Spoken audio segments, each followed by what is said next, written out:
Wheat. So, Mr. Henry Thomas.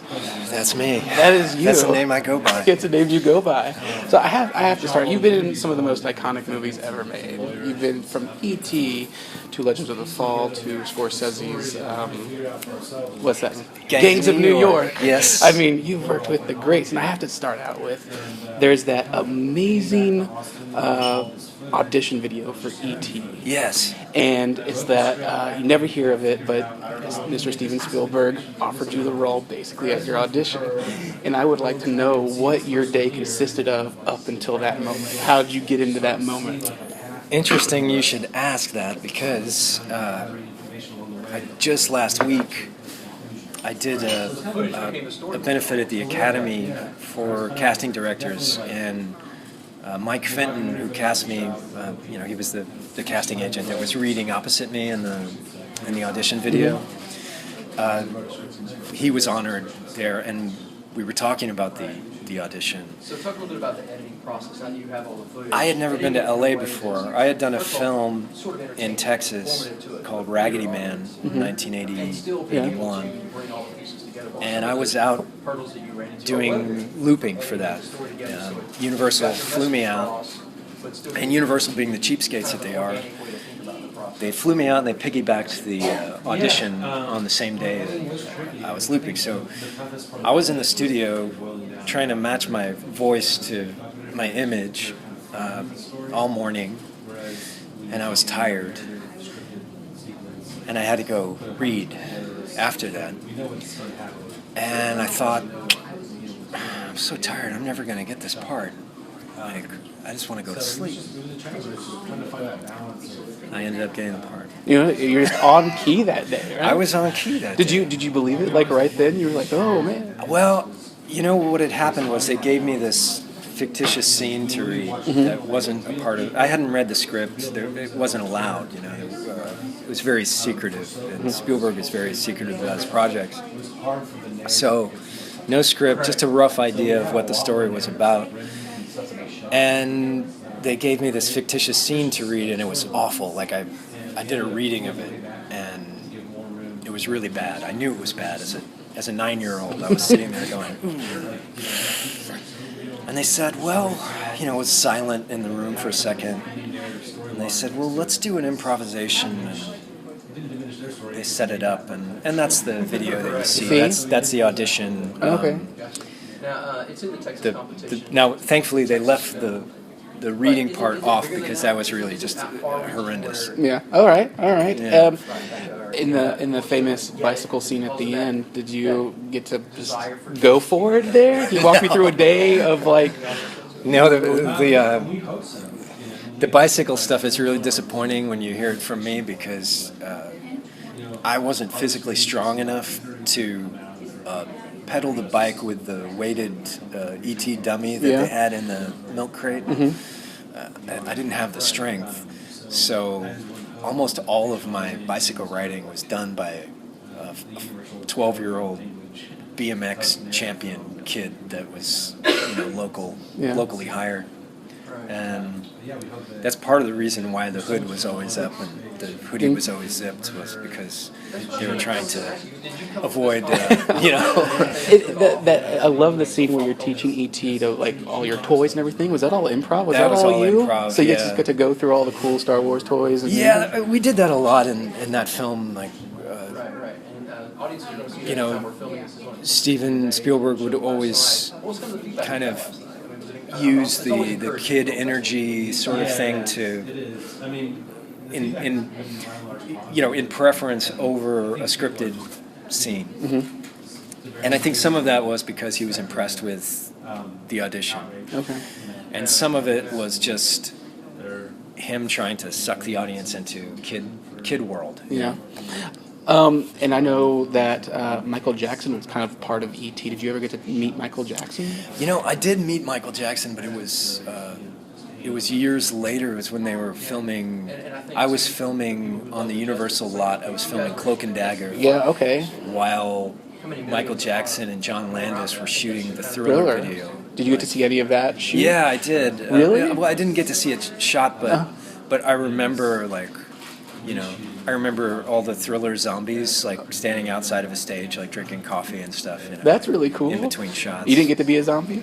No, I mean, you know, Spielberg and Michael Jackson and John Landis and all of those guys were kind of in the same circle. Mm-hmm. So I had met them all. Okay. But I mean, I didn't have any like, you know, it was quite literally like, hey kid, come over here. I want you to meet somebody. That's you know? cool. Oh, hey. That's awesome. And then, you know, your two Eddie's movies that I remember are E.T. and Cloak and Dagger. Did you get to keep any cool props from any of those sets? Unfortunately, the E.T. stuff was all on lockdown. Okay. You know, there was like nothing was allowed out. Right. You know? And from Cloak and Dagger, I don't know what mementos I kept from that, but I usually keep one thing from each film.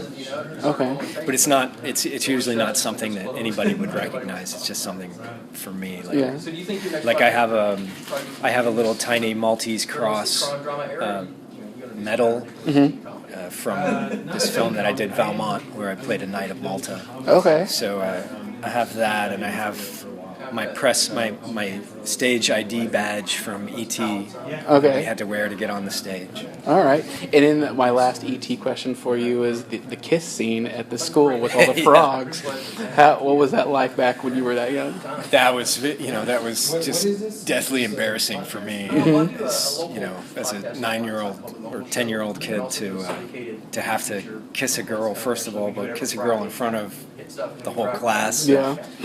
My fictitious classmates. Yeah, it was deeply, embarrassing, but A lot of takes, some small takes. a few takes. Okay. I think we did 4 takes. Okay. And I remember the first take. I went, I had to do this reenactment from The Quiet Man that we like John Wayne grabs Maureen O'Hara and spins her back and gives her the kiss. So I had to spin her back and give her this kiss. And the first take, I was so nervous, and I grabbed her and I spun her back, and our front teeth just clashed. It's like brutally, and I just remember her face like, oh. I was just thinking, oh man, I really messed up. You'd only go up I can't from kiss there. this girl. Well, that's good. How did Gangs of New York come to be for you? How did that all... That was a long auditioning process. Yeah. And Legends of the Fall, Gangs of New York, Suicide Kings? Suicide Kings I didn't read for. Okay.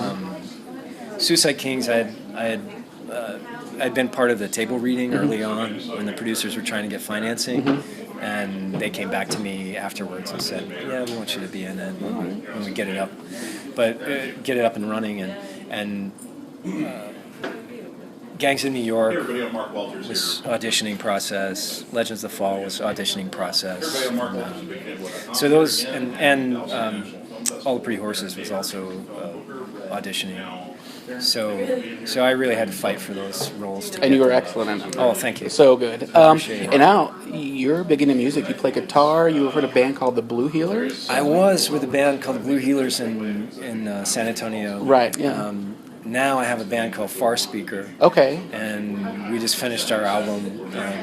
We're adding some horns on now, but we've pretty much got it all done. And you're singing and guitar, right? I'm singing. I wrote all the songs, and the same thing I was doing with Blue Healers, but it's a little bit more rock and roll kind of. What are the influences? The Replacements, Pavement,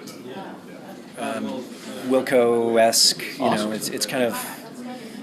It's kind of Brit-pop, Americana rock. Okay. I guess. That's awesome. That's good. know. What's your most thrilling music experience? Not necessarily on stage, but something you saw for the first time or seen. I had a Guitar Hero moment once. I went into a hotel in Hollywood, so I had a meeting there.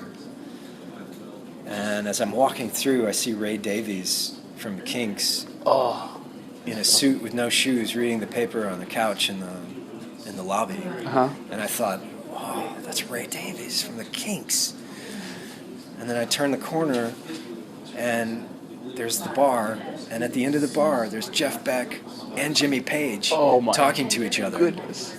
And I just like went and sat about, I don't know, 6 stools down from them and tried to eavesdrop on their conversation, which, you know, they totally knew I was trying to do, and they clammed up and left shortly afterwards. But it was that was a big Guitar Hero moment. That is pretty amazing. Yeah. That's really cool. And when does your new album come out? We're planning on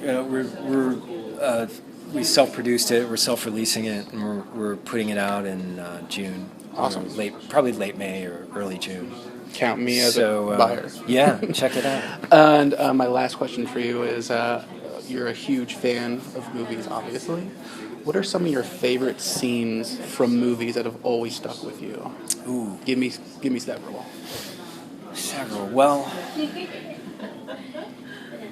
let's see. There's this great, and I don't really love this film, but it stuck with me over the years. There was this Russian film called Come and See, Okay. and it was about a little boy who, you know, the Nazis roll through his village and wipe everybody out, and he's hell-bent on revenge, but he's like 11 years old, and there's this shot of him with he's got a rifle from a dead soldier, and he's staring at this photograph of Adolf Hitler, and he's got the gun, and it's just his face, and this kid was so great, you know, he's like really emotive, and so I think about that a lot. Okay. Yeah, like, I don't know why, but something very iconic about that image, and whenever I'm acting, I'm always trying to rip that kid off. Okay. Like, I'm always going, oh, that kid was so intense, I need to be, like, that's the look I want to have for this scene, you know? But I can't ever really do it. I can't do it any justice the way he did it. Yeah, it's pretty great. You check the film. I am. Now I gotta go look for a GIF of it. And Yeah. see it. Yeah. Any It's others? just like, oh. Well, there's like, I mean, Raiders of the Lost Ark was a big film for me. Star Wars was a big film for me as a kid. So. Oh, and you work with Star Wars, right? You've done narrating books or whatever. Just peripherally, I did a couple of books on tape. For, Okay. X-Wing. So you're kind of in the Star Wars universe. I wanted to be, you know, I have to admit, when the Star Wars movies were in production, I was like, why can't I get a part in a Star Wars movie? Why can't I get an audition, you know? It's like, You knew the right people. I know the producer, but, you know. That's it. Hey, they're still making them now. I know, but it's more fun, I think, not to be a part of it and just go see them. Yeah. I think it would ruin it for me if I was like on set going, Oh, man, this sucks. yeah, The work. stormtrooper outfit sucks. It's so uncomfortable. That would be cool. Well, thank you so much for making the time. Thanks I very appreciate much. it. I Nice appreciate talking it. with you. Yeah, nice talking with you.